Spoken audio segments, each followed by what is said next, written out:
Hello guys, this is Bharat and I am here with another lecture on Indian polity. I hope that these lectures will help you to achieve all your goals, especially competitive exams like UPSC, PSC and other government exams. So please stay tuned and subscribe to my channel for more amazing videos. Please do support. जितनी जल्दी आप लोग support करके मेरे को 1000 से भी ऊपर सब्सक्राइबर्स तक पहुंचाएंगे उतना बढ़िया कंटेंट मैं आपके लिए लाता रहूँगा। सो आज हम पढ़ने वाले हैं दोस्तों basic structure doctrine of constitution के बारे में। बेसिक स्ट्रक्चर डॉक्ट्रिन जानने से पहले कुछ बातें मैं आपको बताना चाहता हूँ। सब हमारे देश के दो बहुत बड़े बड़े गवर्नमेंट के विंग्स हैं, one is legislature and another is judiciary, और दोनों के बीच में चिरकाल से आदिकाल से बहुत लंबे समय से लड़ाई चलती आ रही है। लड़ाई इसलिए चलती आ रही है क्योंकि लेजिस्लेचर का काम है कानून को बनाना और जुडिशरी का काम है कानून को इंटरप्रेट करना अकॉर्डिंग टू द कॉन्स्टिट्यूशन। तो लेजिस्लेचर अगर कानून चाहे, अगर फुल मेजोरिटी में कोई पार्टी है या फिर कोई गवर्नमेंट है, तो वो चाहे तो जैसा चाहे वैसा कानून पास करवा सकता है, क्योंकि फाइनली आपको मेजोरिटी ऑफ वोट्स चाहिए बिल को पास करने के लिए, और वो अगर हो जाते हैं तो किसी भी प्रकार का कानून पास किया जा सकता है। बट लेकिन अगर ऐसा ही चलता रहा तो फिर डेमोक्रेसी से हमारा कंट्री डिक्टेटोरियल टेंडेंसीज की तरफ जाने लगेगा, क्योंकि आप फिर कॉन्स्टिट्यूशन को ही अमेंड कर दोगे। आप जो बेसिक चीज़ें कॉन्स्टिट्यूशन की जो सिटीजन्स को मिलनी चाहिए, जो डेमोक्रेसी के एसेंस को गारंटी करती हैं, वो बेसिक चीज़ें ही आप हटा दोगे। कल के दिन आप फंडामेंटल राइट्स को हटा दोगे। कल के दिन आप कुछ भी नियम अंट कानून लेके आ जाओगे जो लोगों के बेसिक राइट्स को ही छीनने लग जाए। तो ऐसी परिस्थिति में the true essence of democracy will be taken away.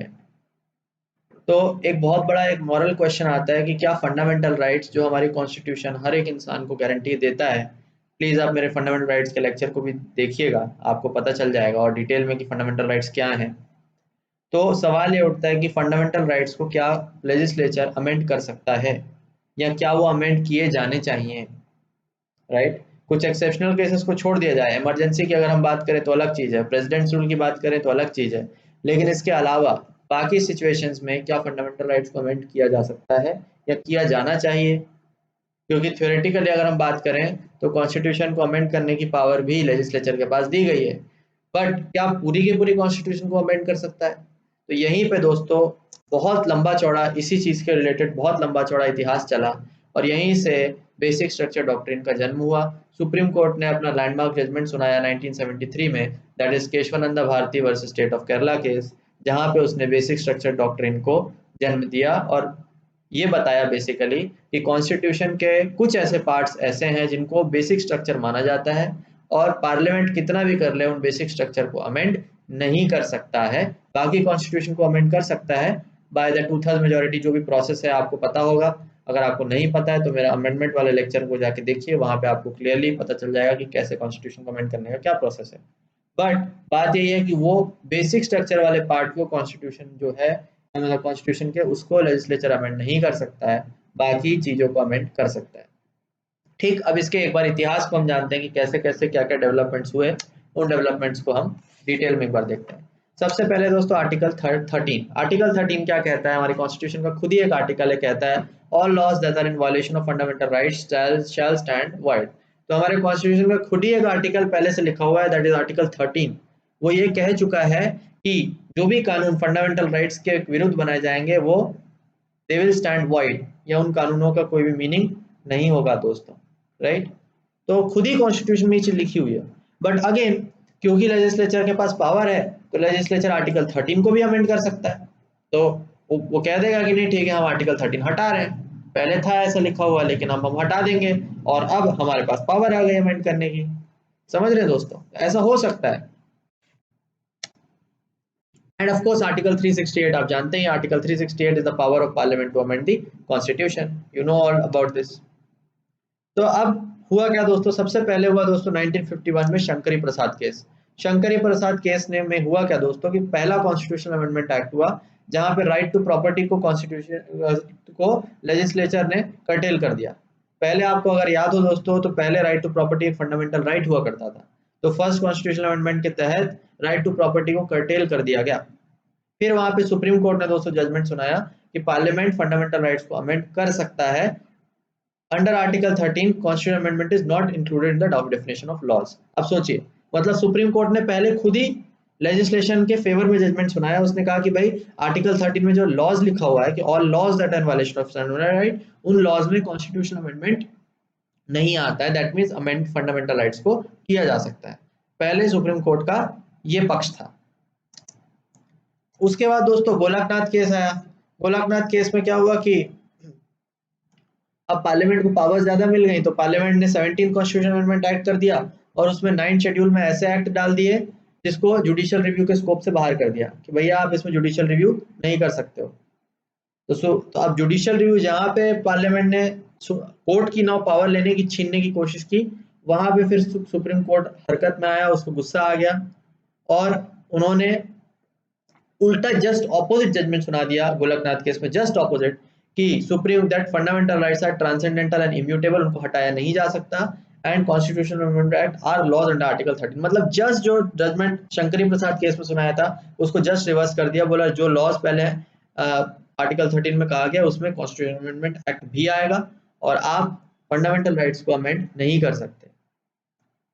जैसे ही सुप्रीम कोर्ट ने जजमेंट सुनाया वैसे ही पार्लियामेंट ने 24वां कॉन्स्टिट्यूशनल अमेंडमेंट एक्ट कर दिया 1971 में, और उसने कह दिया कि नहीं, CA is not a law under article 13, amended article 368, the parliament can take a fundamental rights. तो दैट मींस सोचिए अब दोस्तों, आर्टिकल मतलब उसने कानून ही पास कर दिया कि नहीं, हम कानून पास करके कहते हैं कि कॉन्स्टिट्यूशनल अमेंडमेंट एक्ट आर्टिकल 13 के अंदर लॉ में नहीं काउंट होगा।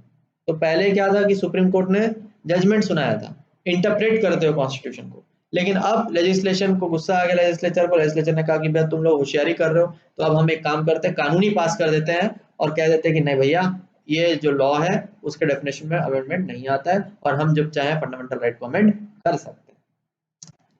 फिर सुप्रीम कोर्ट ने 1973 में लैंडमार्क जजमेंट केस वन अंदर Bharati versus state of Kerala case किया। वहां पे basic feature doctrine supreme court ने ले डाउन किया और बहुत डिटेल में इस इशू को सुप्रीम कोर्ट ने एड्रेस किया और कहा कि कॉन्स्टिट्यूशन हमारा एक ऐसी डॉक्यूमेंट है जिसके एक बेसिक फीचर है, बेसिक स्ट्रक्चर है। उस बेसिक स्ट्रक्चर के आने वाली कोई भी चीज को पार्लियामेंट कभी भी छू नहीं सकता है। that because that will take away the very essence of the democracy in our country। हमारी कंट्री में डेमोक्रेसी का बेसिक एसेंस ही वहां पे चला जाएगा, ठीक है, और डिक्टेटोरियल पावर्स हमारे पार्लियामेंट के पास आ जाएंगी। ताकि ऐसा ना हो, इसलिए 1973 में लैंडमार्क जजमेंट जो है सुनाया गया। ठीक, उसके बाद 42nd कॉन्स्टिट्यूशनल अमेंडमेंट एक्ट में दोस्तों 1976 में आर्टिकल 368 को फिर से अमेंड किया गया और कहा गया कि there is no limit of constituent power of parliament to amend the constitution, case be judicially reviewed. ठीक, तो वही उन्होंने कहा कि कोई लिमिट, फिर से उन्होंने कहा कि भैया हमारे 368 में कोई लिमिट नहीं होनी चाहिए। तो अब आप देखिए कि कितना ज्यादा जुडिशरी और लेजिस्लेचर के बीच में लड़ाई चल रही है। जुडिशरी कुछ कह रहा है, पार्लियामेंट जस्ट उसको काउंटर करके लॉ पास कर दे रहा है, पार्लियामेंट जैसे ही लॉ पास कर रहा है सुप्रीम कोर्ट फिर से अपना एक जजमेंट सुना दे रहा है। ऐसे करते करते लंबा चौड़ा जो है एक लड़ाई चल रही है दोनों के बीच में।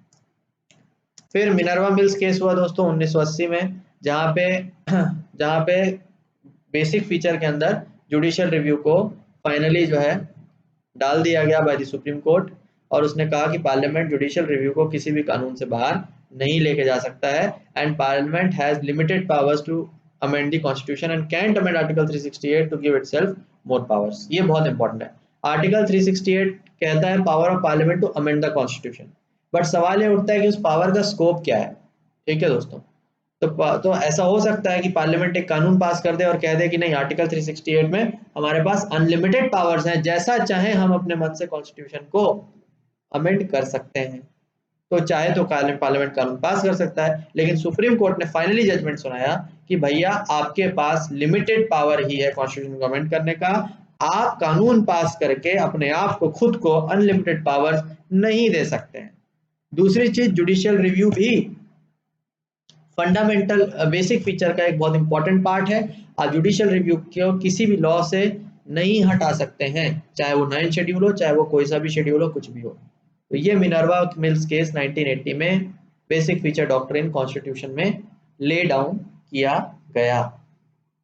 ठीक, तो it has limited powers to amend the constitution and can't amend article 368 to give itself more powers. तो इस चीज को आप दोस्तों, तो ये आपका पूरा इतिहास है। इसके बाद से दोस्तों एक केस और हुआ है, वमन राव केस। वमन राव केस में फाइनली ये कह दिया कि भैया केशवानंदा भारती जजमेंट के बाद से जितने भी लॉज इनेक्ट किए गए हैं उन सभी कानूनों के लिए, उन सभी कॉन्स्टिट्यूशनल अमेंडमेंट्स के लिए बेसिक स्ट्रक्चर डॉक्ट्राइन एप्लीकेबल होता है। 1973 के पहले की चीजें जैसे चली आ रही थी वैसे चली आ रही थी, जो हो गया वो हो गया, उसको अलग कर दिया जाए। बट उसके बाद में जितने भी जो लॉज है वो इनेक्ट किए गए हैं, जितने भी केसेस जो हैं वो किए गए हैं, वो सारे के सारे क्या होंगे, वो सारे के सारे मतलब बेसिक फीचर डॉक्ट्राइन उनमें अप्लाई किया जाएगा। सो दैट इज वमन राव केस में फाइनली ये कह दिया गया, और तब से लेकर के आज तक बेसिक फीचर डॉक्ट्राइन का पालन किया जा रहा है। ठीक, तो ये आपका इतिहास है, बहुत इंपॉर्टेंट चैप्टर है, आपको बेसिकली इसके बारे में पता होना चाहिए। बट लेकिन आप एक सवाल मेरे से जरूर ये पूछ सकते हैं कि भैया ठीक है बेसिक फीचर डॉक्ट्राइन तो आपने बता दिया, लेकिन बेसिक फीचर के अंदर आखिर आते क्या क्या मैटर्स है। तो ये बहुत ही अच्छा क्वेश्चन है, और ये ऐसा क्वेश्चन है जिसको कहीं पे भी लिस्ट इसकी बनाई नहीं गई है। बेसिकली क्या होता है कि समय समय पे जो कोर्ट्स होते हैं वो खुद ही कॉन्स्टिट्यूशन को इंटरप्रेट कर करके अलग अलग जजमेंट्स के तहत अलग अलग चीजों को बेसिक स्ट्रक्चर के अंदर डालते रहते हैं। जैसे कि सुप्रीम कोर्ट ने जुडिशियल रिव्यू को मिनर्वा मिल्स केस में बेसिक फीचर के अंदर डाला इन 1980। सो अलग अलग चीजों को अलग अलग समय पे depending on the case, depending on the judgement, समय समय पे बेसिक फीचर या बेसिक स्ट्रक्चर के अंदर डाला जाता है। बट कुछ इंपॉर्टेंट चीजें हैं जिसको सुप्रीम कोर्ट ने सुनाया है कि ये फंडामेंटली बेसिक स्ट्रक्चर के अंदर होंगी ही होंगी, उनकी लिस्ट को एक बार आपको नजर में जरूर आपको डालना चाहिए। It is not an exhaustive list, it is being updated from time to time, but मैं आपको बता रहा हूँ कि आप एक बार नजर जरूर डाल लीजिए, क्वेश्चन आएगा तो बहुत आसानी से आपको इन चीजों को एटलीस्ट आइडेंटिफाई करना आना चाहिए। राइट, तो क्या क्या चीजें आती है ये हम देख लेते हैं। पहला आता है दोस्तों सुप्रीमेसी ऑफ कॉन्स्टिट्यूशन। ऐसा नहीं हो सकता कि भाई संविधान से ऊपर आप अपनी पावर को लेके आ जा रहे हो, पावर संविधान सुप्रीम है। Sovereign, democratic and Republican nature, right, ये हमारे देश का जो नेचर है, डेमोक्रेसी को नहीं हटा सकते, सॉवरेनिटी को नहीं हटा सकते, रिपब्लिकन नेचर, ये सारी चीजों को आप लॉ पास करके नहीं हटा सकते हो। Secular character of the constitution, secular means कोई भी धर्म को आप एज अ स्टेट रिलीजन नहीं मान सकते, इस्लामिक स्टेट नहीं बोल सकते, हिंदू स्टेट नहीं बोल सकते। Separation of powers between legislature, executive, judiciary, power separate होनी चाहिए। ऐसा नहीं है कि भाई लेजिस्लेचर जुडिशरी के ऊपर कंट्रोल कर रहा है, क्योंकि कंट्रोल करेगा तो फिर again it will move towards dictatorial tendencies again, so this is not done. Federal character, obviously दोस्तों distribution of powers between centre and state, इस चीज को आप हटा नहीं सकते। ऐसा नहीं हो सकता कि भैया आप बोल दो कि पूरा यूनिटरी गवर्नमेंट है, स्टेट सेंट्रल गवर्नमेंट में सब कुछ है, स्टेट गवर्नमेंट के पास कुछ भी नहीं है। Unity and integrity of India, Bharat देश की एकता, भारत देश की एकजुटता, ये सारी चीजों को आप चैलेंज नहीं कर सकते। पार्लियामेंट्री सिस्टम, पार्लियामेंट्री सिस्टम को नहीं हटा सकते। वेलफेयर स्टेट, वेलफेयर स्टेट का दोस्तों मतलब होता है socio economic justice which is enshrined in DPSP, directive principle of state policy. तो वेलफेयर स्टेट का जो एम है इसको आप नहीं हटा सकते। ये नहीं बोल सकते कि हमारा देश वेलफेयर स्टेट बनने की है, उसकी कोई मंशा नहीं है, ऐसा नहीं हो सकता दोस्त। जुडिशियल रिव्यू, जुडिशियल रिव्यू तो आपको मैंने बता ही दिया कि होगा। Freedom and dignity of individual, ठीक है, इंडिविजुअल की फ्रीडम, इंडिविजुअल की डिग्निटी नहीं चेंज हो सकता। Rule of law, rule of law का कॉन्सेप्ट अगर आप डिटेल में जानना चाहते हैं तो it is a concept given by AV Dicey, और मैंने फंडामेंटल राइट्स के लेक्चर में बहुत डिटेल में इसके बारे में डिस्कस किया है, so you can please go and check it out there. Free and fair elections, बहुत ही इंपॉर्टेंट दोस्तों, डेमोक्रेसी का फंडामेंटल एसेंस यही होता है। Independent judiciary, obviously harmony and balance between fundamental right and DPSP. So FR and DPSP के बीच में हार्मनी और फंडामेंटल और हार्मनी और बैलेंस होना चाहिए। ये नहीं होना चाहिए कि भैया डीपीएसपी को आपने पूरा निगलेक्ट कर दिया, कंपलसरी नहीं है तो आपने कचरे के डब्बे में डाल दिया कि भैया भाड़ में जाओ, हम नहीं इंप्लीमेंट करेंगे, कंपलसरी नहीं है। और फंडामेंटल राइट्स, ऐसा नहीं है कि भैया आपको अमेंडमेंट की पावर है तो आपने सारे के साथ स्क्रैप कर दिया, बोले नहीं हम लॉ पास करके स्क्रैप कर, नहीं, there has to be a balance, दोनों के बीच में ध्यान से रख के चलना चाहिए। Limited power of parliament to amend the constitution, ये मैंने आपको बता ही दिया, पार्लियामेंट के पास सुप्रीम पावर नहीं है। आर्टिकल 368 में आप अमेंड करके अपने आप को अनलिमिटेड पावर्स नहीं दे सकते। ये सारे आपके पॉइंट्स है दोस्तों। प्रिंसिपल ऑफ रीजनेबलनेस, भैया आपको रैशनली काम करना, ये नहीं कि भैया आपको पावर मिल गई है जो मन में है किसी को उठा के बंद कर दिया, किसी को उठा के कुछ भी कानून पास कर दिया, पैसा बना लिया, ये कर लिया वो कर लिया, कुछ भी जबरदस्ती कर आप रैशनल चीजों को, ये नहीं कि इरेशनल डिसीजन अपने मन मुताबिक कुछ भी आप सरकार को चला रहे हो, नो, रीजनेबलनेस का प्रिंसिपल होना चाहिए। Effective access to justice, obviously justice का एक्सेस हर व्यक्ति को, इंसान को मिलना चाहिए। तो ये कुछ पॉइंट्स है दोस्तों जो सुप्रीम कोर्ट ने एंड अदर कोर्ट्स ने समय समय पर रिव्यू करके हमारे उसमें डाला है, किसमें, बेसिक स्ट्रक्चर के अंदर, और आपको एक नज़र डाल के इसके बारे में बेसिक आइडिया होना चाहिए। राइट, सो आई होप दोस्तों कि आपको ये लेक्चर समझ में आया होगा, पसंद आया होगा। Please do subscribe to my channel and please watch further for more amazing lectures. And मैं आशा करता हूँ कि आप अगर इन लेक्चर्स को देखेंगे तो आपके किसी भी एग्जाम के हर क्वेश्चन सॉल्व हो जाएंगे। थैंक यू सो मच, मिलते हैं अगले लेक्चर में।